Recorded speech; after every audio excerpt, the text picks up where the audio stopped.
Opinion remembering Nehru's love for stamps arts on his 61st death anniversary. India's first Prime Minister Pandit Jawaharlal Nehru had a well-known interest in stamps. He was a stamp collector in his younger years and maintained this hobby for some time.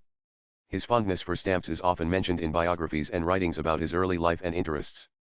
This hobby reflected his broader intellectual curiosity and interest in world cultures and history. Since independence, the Union Ministry of Communications and the Department of Posts have issued several stamps featuring the Nehru-Gandhi family, including Motilal Nehru, Jawaharlal Nehru, Kamala Nehru, Indira Gandhi, Sanjay Gandhi, and Rajiv Gandhi. Feroz Gandhi, Nehru's son-in-law and husband of Indira Gandhi, served 2 terms in the Lok Sabha, but does not have any stamp issued in his memory. Nehru also recognized the educational value of philately stamp collecting, especially for children. In his letters to his daughter, Indira Gandhi later compiled as letters from a father to his daughter, he occasionally referred to stamps as a way to learn about different countries, geography, and global affairs. Countries across the world have honored Jawaharlal Nehru by issuing commemorative postage stamps in his memory, recognizing his role as a global statesman, champion of peace, and the first Prime Minister of independent India.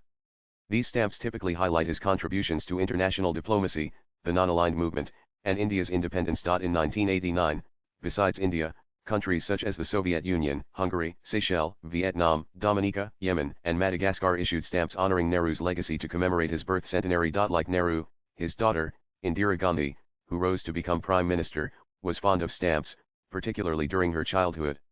Her interest in philately was influenced by her father, who encouraged her curiosity through hobbies like stamp collecting. In his famous collection of letters, Letters from a Father to His Daughter, Nehru often used stamps and other tangible items as educational tools to help Indira learn about geography, history, and the wider world. Indira Gandhi, after observing the colorful and artistically appealing stamps issued abroad, advised that India should also issue more beautiful and meaningful stamps that reflect the country's rich heritage, culture, and achievements. As the Prime Minister, she took an active interest in the work of the Indian Postal Department and was instrumental in encouraging the development of aesthetically and thematically significant stamps. Her guidance led to a noticeable improvement in the design and diversity of Indian postage stamps during her tenure. Under her leadership, more stamps were issued that celebrated Indian art, architecture, freedom fighters, festivals, and scientific progress. In September 2015, the BJP government discontinued stamps on Indira and Rajiv Gandhi.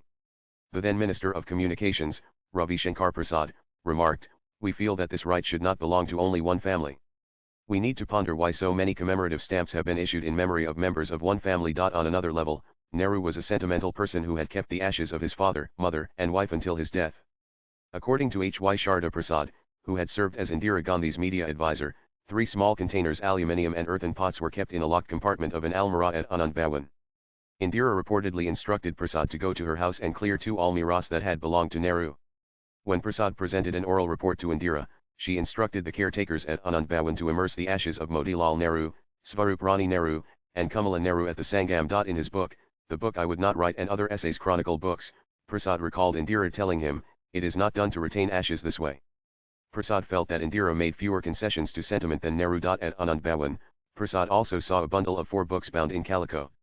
They were typed copies of a book which Jawaharlal Nehru wrote in the Dehradun jail when he had been imprisoned there.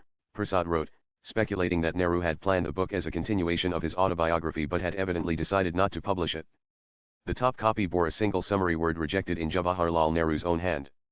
Prasad could not help but observe here was an acclaimed author who was so fastidious about his writing and so exacting in his self-appraisal that he had evidently come to the conclusion that the book was not good enough for publication. Prasad, himself an author of repute, could not help wondering, as I gazed at the title page, I wondered if there were many authors, even with a fraction of Jawaharlal's grace of mind and style, who would exercise such a self-denying ordinance against publishing what they had spent days and months writing.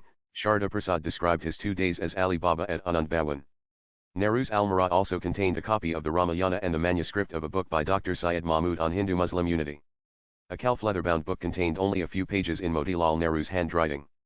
The title page read, Visit to Europe 1905. Nehru's almirah also held telegrams and condolence messages received at the time of Kamala Nehru's death in 1936. He had preserved letters and congratulatory notes sent when Indira Nehru married Feroz Gandhi in March 1942. At the wedding, Nehru gave every guest a small pamphlet on marriage customs. Sharda Prasad found its manuscript, in Nehru's handwriting, in the cupboard. Also found in Nehru's almirah was the draft of the National Planning Committee, which later became the Planning Commission and is currently known as NITIIG. Nehru had also saved his Inner Temple certificate, his call to the bar document, and his enrollment certificates as an advocate of the Allahabad High Court. He had preserved the proceedings of the INA trial when Nehru donned the lawyer's robes for the last time to defend Prem Kumar Sehgal, Shah Nawaz Khan, and Gurbaksh Singh Dhillon. In the post-independence era from 1947 to 1964, Nehru was in close touch with a generation of politically inclined filmmakers and actors such as Sohrab Modi, Prithviraj and Raj Kapoor, Mehboob Khan, Dilip Kumar, Nargis Dood, and others who championed progressive social norms. Lata Mangeshkar also witnessed Nehru's deep interest in cinema. During the Sino-Indian War, Lata was called to Delhi for a fundraising function for the Indian Army. Her song I Meer Watan Ke Lagan moved Nehru to tears. She later recalled her meeting with him: after I finished my 2 songs, I went backstage to relax with a cup of coffee, unaware of the enduring impact the song had created. Suddenly, I heard Mehboob Khan Saab calling for me. He caught hold of my hand and said, "Chalo, Panditji Jawaharlal Nehru ne bulaya hai come, Panditji has sent for you." I wondered why he wanted to see me. When I went out, everyone including Panditji, his daughter Indiraji, and Radhakrishnanji stood up courteously to greet me. Mehboob Khan Saab said, "Ye rahi hamari Lata. Aapko kaisa laga uska gana, this is our Lata. How did you like her singing?" Panditji said, "Bahut aksha. Mary Ankhan main payani a gaya, very nice." There were tears in my eyes. Swipe left for next video. Krishnakant Sharma is a New Delhi-based technology professional with experience in IT, telecom digital transformation domains. He has worked with the government as well as the private sector. His interests include politics, military, technology, geostrategy and gender rights. Rashid Kidwai is a visiting fellow at the Observer Research Foundation. A well-known political analyst, he has written several books, including 24, Akbar Road, and Sonia A biography. Views expressed in the above piece are personal and solely those of the author.